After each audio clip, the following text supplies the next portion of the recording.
engagement has become increasingly critical to the overall success of any organization, especially a bank, because you're challenged with so many different demographics where you need to provide care, but you also have to have guardian tendencies to watch out for fraud. This is the Leaders Rising podcast. Creating bigger futures, building thriving cultures. We believe you can become a leader worth following.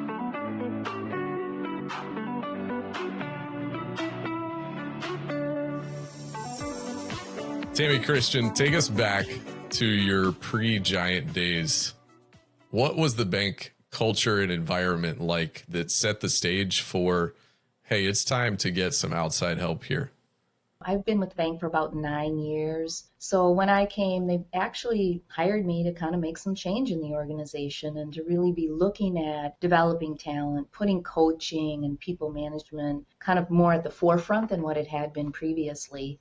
So it was, pretty much what you would expect a bank to be like, very conservative in culture, very, very customer focused. I mean, so much so that sometimes it's to the detriment of the employees, right? Like we just put our customers so much out in the front. When I came, I did a lot with just observing, wanted to jump in with both feet and just make change, and realized that we had to take a little bit more of a slow and steady approach if we were going to be effective and make any kind of real meaningful change in that space. So started out just kind of understanding the lay of the land, and then an opportunity arose for us at one of our branch manager meetings. So if you know a bank environment, we have like a little over 30 branches.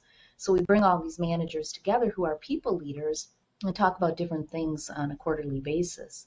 And we had this opportunity to say, hey, we need to really change the way that we lead, the way we look at ourselves, the way we look at how we engage with the people in our organization. We need to treat the people in our organization with as much respect and engagement and relational harmony as we do with our customers. And so we had the opportunity to bring Nebel in from the Leaders Rising Network and really talk to our leaders about, hey, how do you see yourselves? We had a lot of fun in space. Tom was very dynamic as always, jumping in, talking to us, really engaging the team. And from there, what we saw from that was so significant that we decided we would engage with Giant and with the Leaders Rising Network to really bring that out further into the organization, starting with our managers. Obviously lead yourself first. And so we brought it to our managers, and then we got so much traction with that, we really brought it out to the rest of the organization. And so in that process, Tammy Pitts joined us, and she's dedicated to talent management. And she's really been able to take that vision and move it forward in a very meaningful way.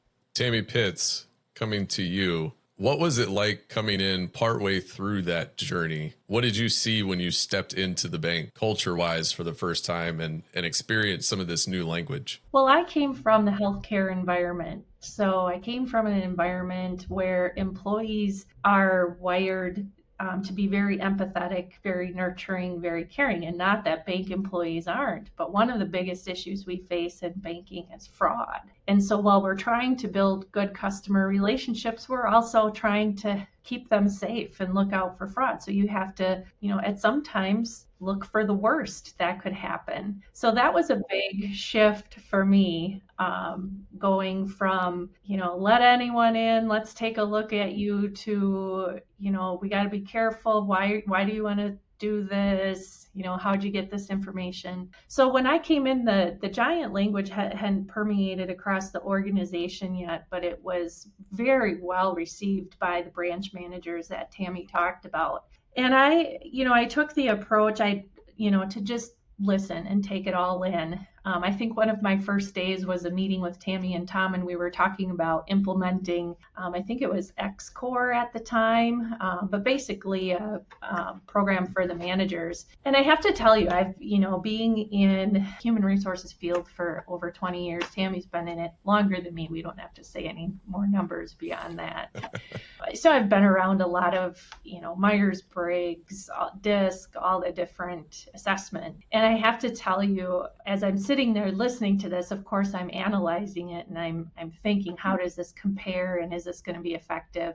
I fell in love with the language very quickly. And of course, Tom and I being wired very similarly, that was a good connection. I really knew that this had potential very quickly to make an impact, not only for the organization, but for individuals as well. Tom, you coming into the bank from the outside, fresh eyes, fresh perspective related to the bank, but obviously decades of life and leadership experience coming in. What did you notice in those early days?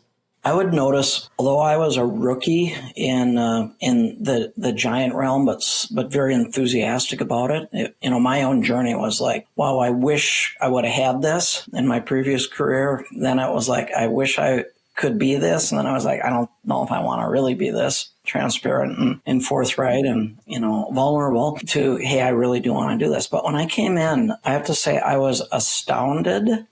When we did initial work with leaders and managers, I was astounded at how many nurturers there were inside National Exchange Bank. And I know the standard number across the world is 43%. I think it was more than that, Tammy, Christian. I'm trying to remember how we originally looked at it. And I was like, this doesn't compute for me. I would have thought much more guardian, and that's for sure there. But I would say that was my surprise until people started to say, think about it, Tom. Relational trust matters so much, especially with all these branches and these small town branch managers and the face of the bank being a person that they could trust and was truly empathetic. And I would just say that was a big notice for me. And I would just say, honestly, you're around the three of us long enough and you're going to say, wow, the three of you really did grow up together. Although we each have fantastic resumes and history, the three of us really grew up together, learning this in various different ways and then looking for ways to bring it into an organization. It's interesting how those voice percentages play out from what we expect in the population versus what we see in healthcare. Nurses and caretaker roles I often see are much higher in nurturers. And you're right, Tom. I think when we consider a financial role, we want the management of the dollars and cents to be a guardian. But you're right, with the shift in expectation, that's not the end all be all. It's the relationship for those working in the branches and interfacing with people. I think about my mother-in-law who spent her entire career working her way up as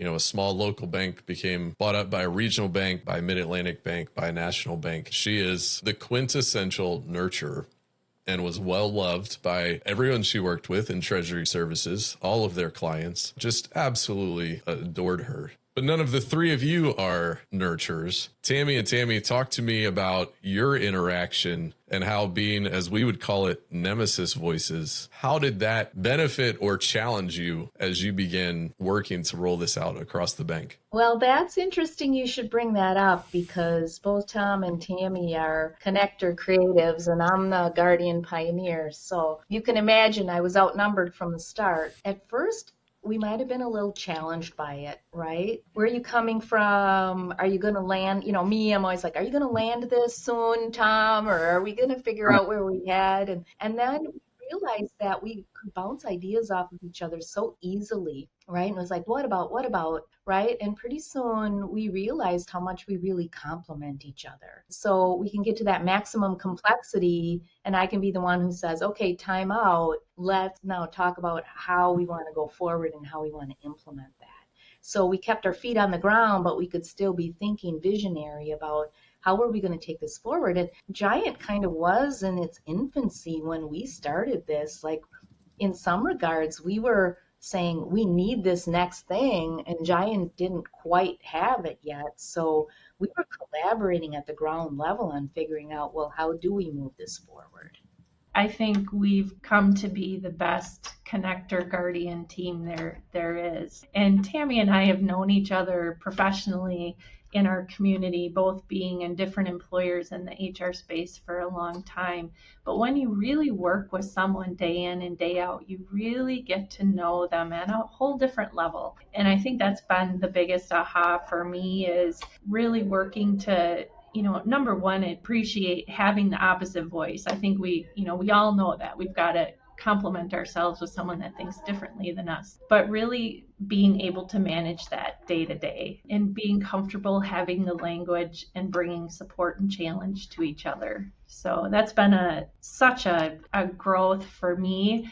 I thought I had it figured out when I came here. Well, I was maybe close through working with Tom and Tammy, as well as just learning from others and implementing, the materials. I've learned so much about myself. Well, and I think that we have been able to use our story on how we've grown together through this process with the rest of our organization. Because if you think about it, yes, we have a lot of nurturers who are taking care of our customers, but on the sales side, our lenders, they're connectors, right? They want to be out in front of people. They want to be talking and connecting with people. And so we naturally have those nemesis voices, so to speak, within our organization based on the types of positions that we fill, right? And so when we can use our story to say how we've grown and used the tools to make our relationship stronger and better, then the rest of the organization is kind of seeing that and kind of understanding, oh, that makes perfect sense for all of us, right? Let me illustrate something along those lines, because the applause I have for you, I'm thinking about how you would go first in terms of being real, being vulnerable, and putting things out there. And I distinctly remember a time, Tammy, when we had our very first, maybe second meeting. No, I think it was the first meeting, but we were calling people to some vulnerability about self-preservation. There was a palpable lack of trust in that room because people wondered, where would this go? Would we be strangled with this? But I remember it was you, Tammy, and then another colleague of ours, Nicole, were opening up and telling some real vulnerabilities, and it really opened up and it unlocked the room. And Aaron, if you could have been at another meeting when Tammy Pitts had said, okay, I'm going live, and she got up to the microphone and said, okay, I'm going to tell you some things. And it was, I don't know, there were about 60 leaders. We were at a golf course conference room there. And when Tammy opened up, it changed the dynamic of trust in that room in an incredible way, at which point the president of the bank at the time stood up and he said, okay, we want to thank Tammy for showing us how to do it. So there was applause, but those were seminal moments where these two ladies showed one another how to do it. And I love that your story continues, but it was that display of vulnerability and self-awareness that were really earth shakers in terms of the cultural development. As you look across the bank and you've learned your voices and you've recognized, as you described, Tammy, the connectors on the sales side, nurturers in those branch positions, how did those two segments begin to interact in a healthier, clearer way with other voices in leadership? I think that's a good question. I think that learning to be vulnerable has been really critical because people will put themselves out there. It's less self-preservation going on. I just see more open dialogue going on. I see people being able to laugh at themselves a little bit, which again creates that relationship versus I can't fail. I mean, I'm a guardian pioneer. Like, that is huge to me, right? Like, I cannot fail. But when I start saying, I maybe don't know everything and maybe somebody else can help me, and we start putting ourselves out there, I think that changes a lot. Our leadership team is comprised of quite a few guardians. We have a couple pioneers, a little spattering here and there of connectors. So I think as they've learned a little bit more about themselves, they've made it a little bit easier for the rest of the leaders in the organization to reach across lines, to be vulnerable, and to kind of break down some barriers.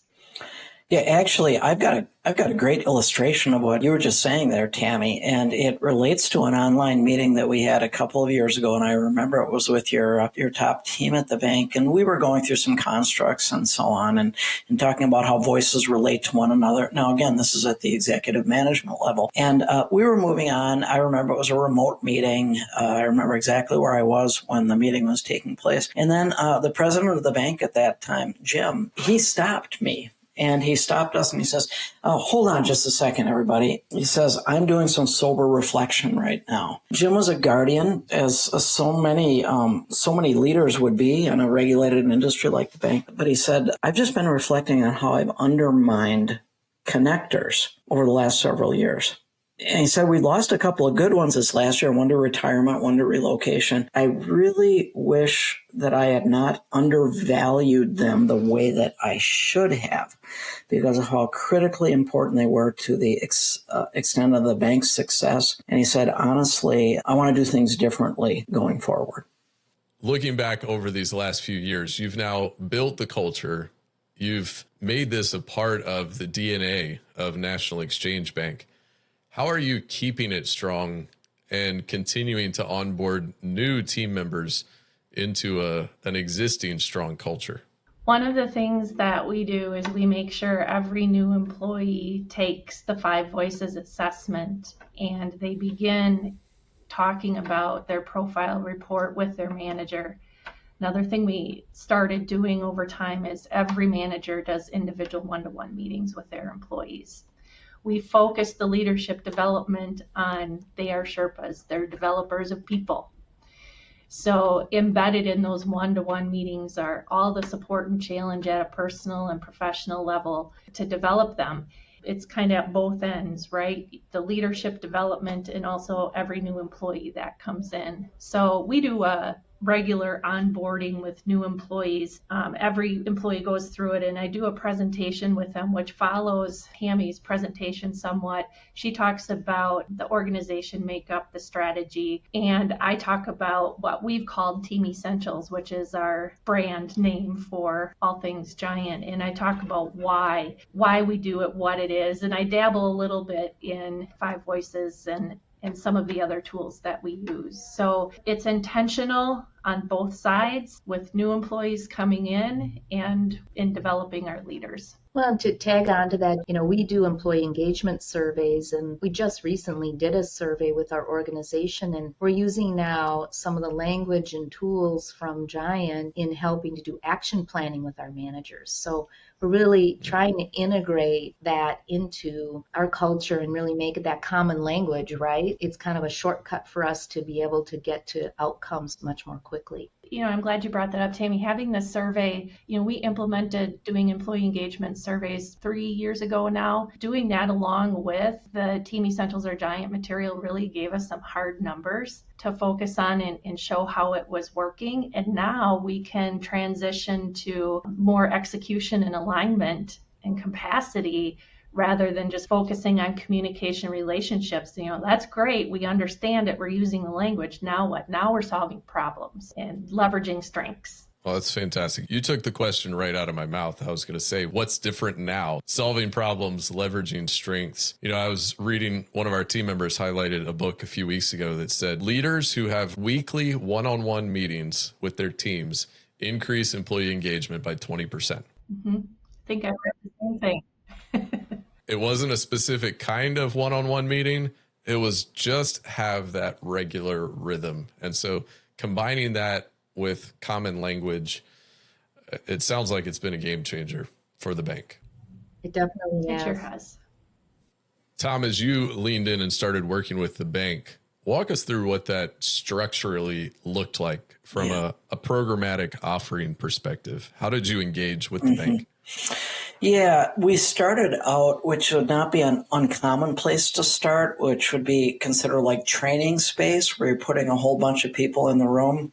And, they're getting information. You've got the talking head, you've got the workbooks, and that's where Tammy was referring. Yeah, Tom was good at this. I can stand in front of a microphone. We were starting to implement some things, and then the question was, well, we might not need you for too long, Tom. After this. And what was interesting, though, I remember a conversation that we had where we looked at a tool that it's called intentional multiplication. And it just looks at all the different ways you need to multiply to see a full force multiplying effort happen. And it has to do with everything from apprenticeship with a few people to, what you might call coaching groups. And then you go up a little bit further to that training space and then, the wide reach keynote kind of things. And honestly, when the Tammys and I were looking at this, we were going, we know that we can't let this just be flavor of the day. We've got to embed this. So what we did is we stayed in some training space, but then we started to implement other things. And I don't know, Tammy, you might remember, Tammy Pitts, you might remember, but I started to do a handful anyway, of kind of one-on-one things, working with particular executives that we wanted to really serve well. And we were doing that, but then we started to implement core groups and things like that. So that's structurally how it was going, Aaron. And then over time, the bank has become less dependent on me and more embracing and using our electronic platform, because ultimately that's what we want. We want people to self-service. One thing, when we were working with the managers and we were rolling out the material, there was an aha that everybody needs this. Yeah. And that was one thing. I think what we did at that point, we were about 3/4 of the way through the material with the managers, and we told them, we're going to roll this out to all employees now. So you're going to be delivering this material. And that is one point in time I wish I could go back to and do differently, because everyone's at a different place and comfort level, and our culture was also getting used to being vulnerable. Yeah. So we had some roadblocks, COVID as well, but it allowed us to do a little bit of a reset and approach it from, what problem are we trying to solve, and then apply the tools appropriately. By the way, great comment there, Tammy, because I was thinking, what COVID did, if nothing else, it showed the bank that a lot of things could be done digitally, right, or electronically, whereas previously we'd really been stuck on in-person delivery. I think that was part of the reset also. It sure was. And it gave people a little bit more comfort in, well, we might not get this right the first time, but we've got to do something. How do you quantify success in what you've been working on in building the culture at National Exchange these last few years? Well, one of the basic measures in the HR space and measuring the effectiveness of your people strategies is your employee engagement surveys.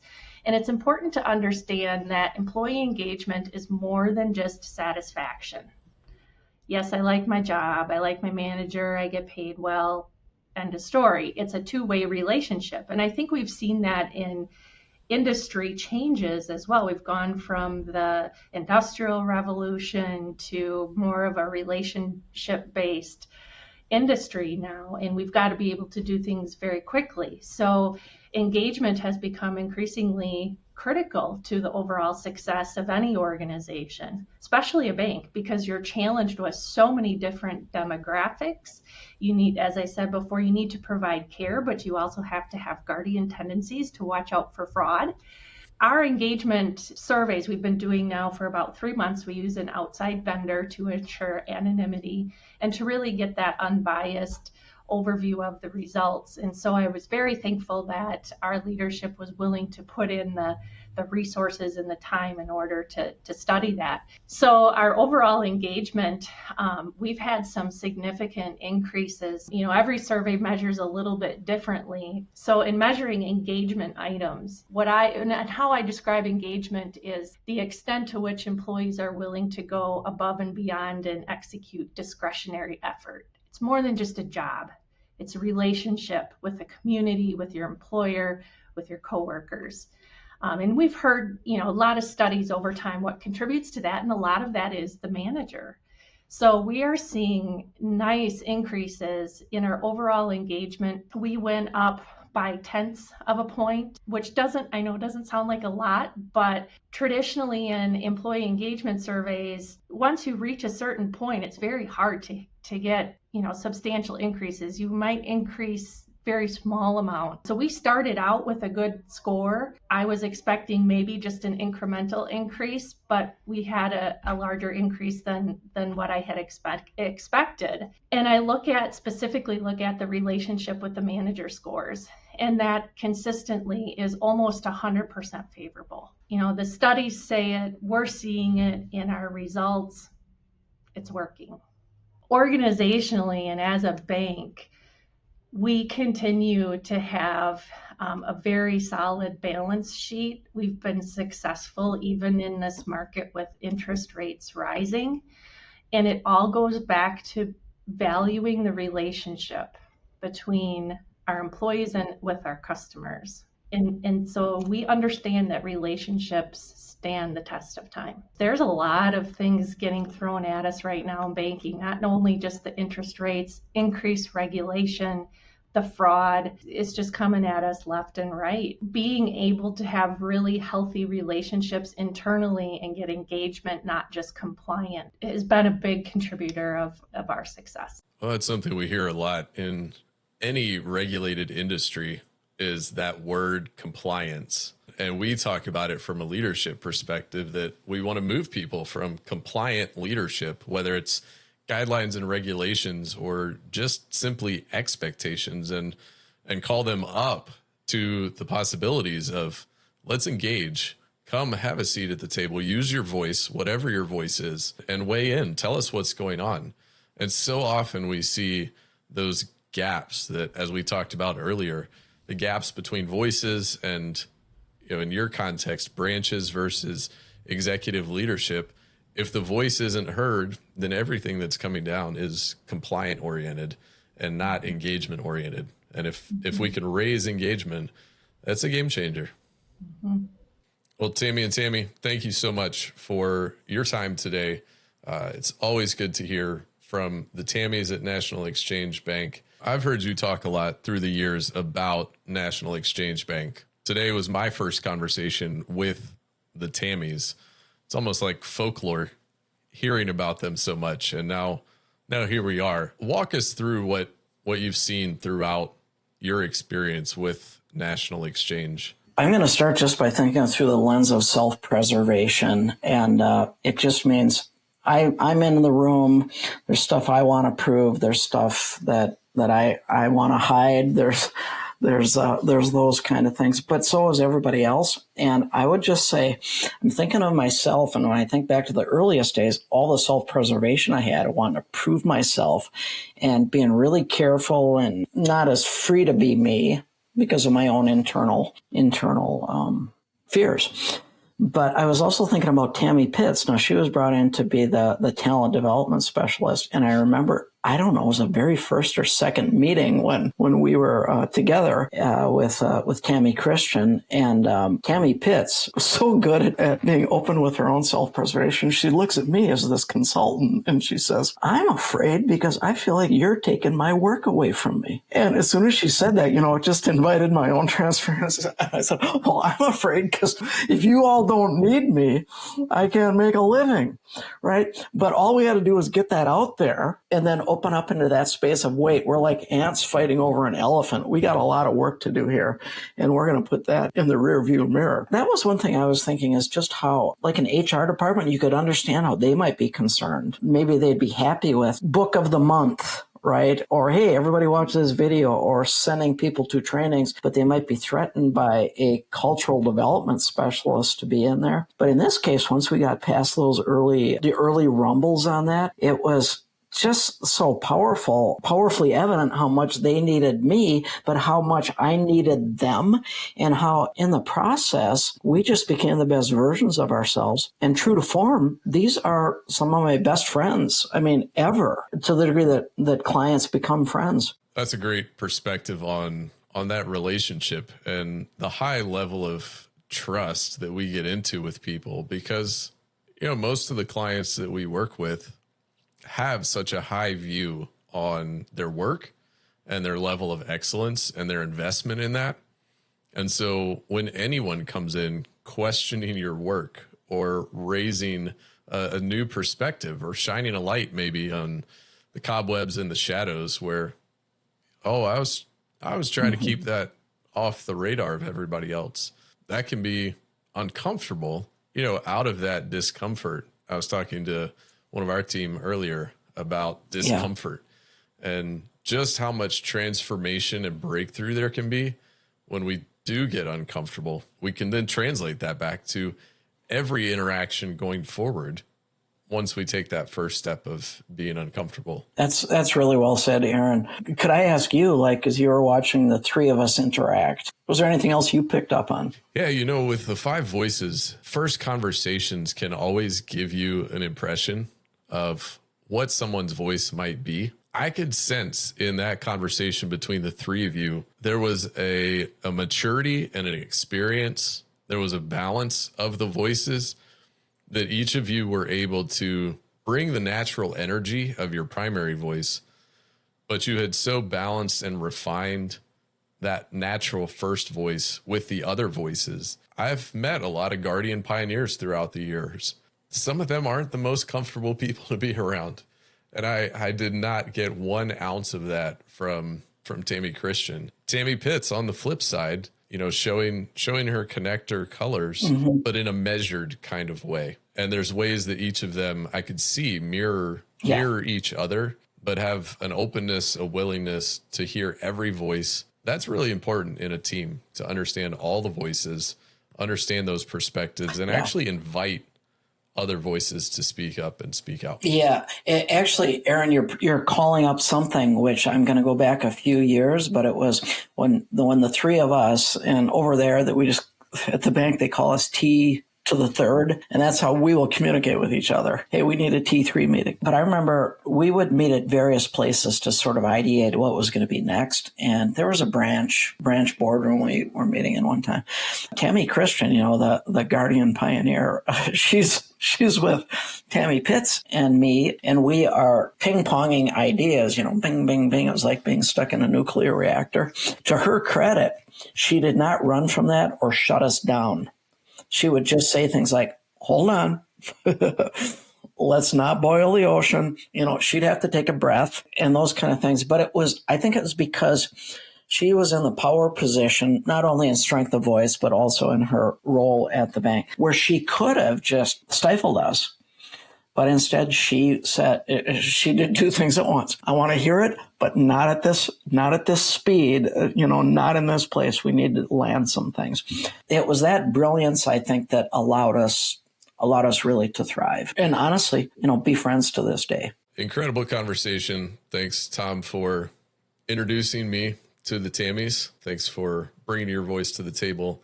Dr. Tom Nebel, founding partner of Leaders Rising Network, and Wisconsin's biggest Flying Squirrels fan. So thanks, Tom. There you go. All right. Thank you, man. So long. We'll link to the tools and resources that we've mentioned throughout this. Take the 5 voices if you haven't already, and begin your own journey of discovery. We'll link to all that in the show notes. Thanks to Dr. Tom Nebel for joining me. We'll see you next time. Thanks for listening to this episode of the Leaders Rising Network podcast. Connect with us on LinkedIn or visit online at leadersrisingnetwork.com.